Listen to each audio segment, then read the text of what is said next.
This is the untold story of America's first soldiers. It all started with the Revolution.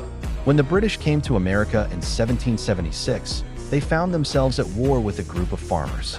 And those farmers, led by George Washington, were not very good at fighting.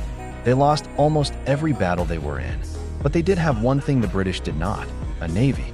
And that navy was made up of ships like this one, the USS Constitution, which would go on to become the longest-serving ship in the United States Navy, serving for over 200 years. After the Revolution, the Army was overhauled. A new president, a new capital, a new flag, and the soldiers were given a new uniform. This is what they looked like in 1812 when they fought the British again. But it was during the Civil War that the Army really started to take shape.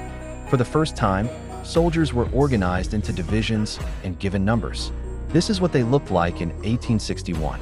And then came World War I. Soldiers were now fighting overseas, and the U.S. Army became the first modern American army. They had tanks and airplanes and machine guns.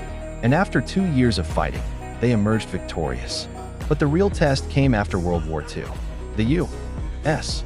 had to fight a war on two fronts. And for the first time, soldiers were deployed to fight in the Pacific. The U.S. military was now truly a global force. But it was during the Vietnam War that the U.S. started to lose its edge. Soldiers were no longer fighting for their country, but against an enemy they couldn't see. It was a war of attrition, and the U.S. was losing. The story of America's first soldiers is one of bravery, sacrifice, and resilience. Through it all, they emerged victorious and ready to defend their country from any threat.